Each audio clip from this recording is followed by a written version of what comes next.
There are a couple different ways you could look at the war right now. You could accept the White House's version. Donald Trump insists that Iran wants a deal and that the U.S. controls the Strait of Hormuz.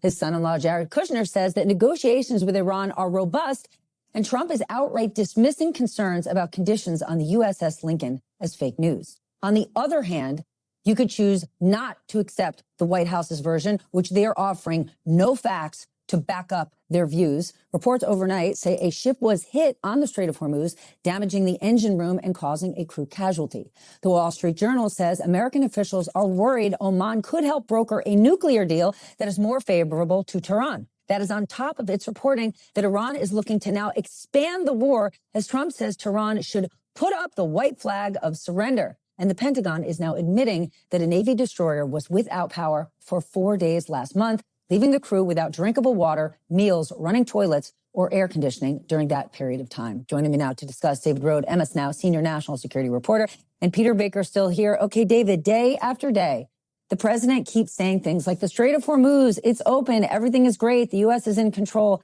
And now we have another ship hit overnight and a crew member dies. It is not open.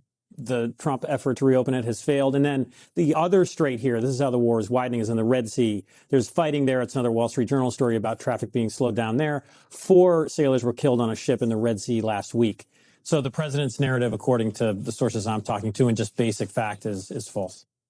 Peter, right now, Oman is negotiating with Iran over the strait. And in the midst of that, we talked about it yesterday, the president threatened to bomb the you-know-what out of Oman, a U.S. military ally, for almost 50 years. I don't know how else to look at this, but that the United States is trapped in this war, and everything the president is saying and doing just isn't rooted in fact. Yeah, it's so striking. You're right to point that out. We've gotten so inured to a president who is willing to say and sometimes do almost anything that somehow we've lost the capacity for shock. But in fact, to sit there and just sort of randomly, almost cavalierly threaten war against a country with which we have friendly relations is, in fact, a striking moment. And it tells us something that he wants to be belligerent with the countries that have been friendly to us. At the same time, he's once again talking about how he has such great respect for Kim Jong-un and North Korea, and he wants to stop military exercises because it's so mean to North Korea, which, by the way, has something like 60 nuclear warheads compared to 0 right now in Iran. And he says the whole point of the Iran war was to stop them from getting a nuclear weapon. Well, on his watch and on President Biden's watch, North Korea has expanded its nuclear arsenal substantially without any kind of action or, consequence from the United States. We have a president who seems to think that Kim Jong-un is his friend and Oman is not. Okay, we've been talking about this for days. We've been covering the story on this network for weeks. We now have the families of sailors on board the Lincoln, furious that the president is dismissing their concerns about the conditions on the ship, saying it's fake news. And now we learned that a destroyer was without power for 4 days. What is the American public supposed to make of this? That the U.S. Navy is under tremendous strain, that previous administrations maybe didn't build enough ships, to be fair. But this is just an unforced political error by President Trump. There's no need to belittle What, going sailors. to war? Well, there's the strategic error. But the also an unforced political error. And yes. Sorry, just on Oman, they're angry at the Omani foreign minister. I interviewed him right before the war started. He said the Iranians are willing to negotiate, and the administration rejected that advice. This was February 27th. I interviewed the Omani foreign minister. He was leading the talks.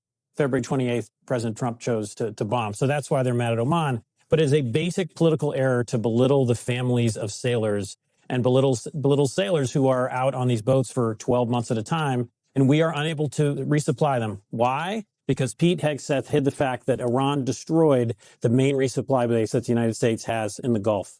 He did not make that public in press conference after press conference. And that is, again, the way that they have mishandled this war. But just why would the president belittle our service members and their families? It just makes no sense to me politically. It's astounding. All right, Peter, new but related topic. Jared Kushner, who we just need to remind our audience, again, is not a government employee, just met with both Hamas and Netanyahu about the Gaza peace deal. Is there any indication that there was any progress? And of course, we need to remind our audience, Jared Kushner has had a very close relationship with Benjamin Netanyahu his entire life. As a child, when Netanyahu would visit New York, he would stay in the Kushner home in New Jersey in Jared's childhood bedroom. Whether whether he resents losing his bedroom for that or not, we don't remember. But look, Jared Kushner is an odd figure here because you're right. He's not a government official. He's somebody who's in the private sector who's doing business in the Middle East, has billions of dollars of investment from the Saudis, is running around the region, making deals. At the same time, he's serving as an effective envoy for the President of the United States to Benjamin Netanyahu and Hamas, interestingly enough. Now, remember, it wasn't that long ago, you and I that are old enough to remember when the president announced that he's got a deal between Hamas and ending this Gaza conflict. That was so far ago that we can't even remember what that deal was like because the Israelis rejected it. Hamas didn't agree with our definitions, and that seems to now be off the table. So we're trying to get something back on the table. Now, it is interesting and important that the administration, in the person of Jared Kushner, is not giving up. It's still trying. It would, the question of whether they're committed to trying to find some sort of a peaceful resolution in the Middle East is important, and they should be. We should take note of that. But what Jared's doing and what he's offering, the different sides, and what authority he has from the President of the United States, his father-in-law, we don't really know. Yeah, my question is he committed because he actually wants to help create peace in the Middle East, or is it so he can get the bulldozers in there to create the Riviera a la Gaza?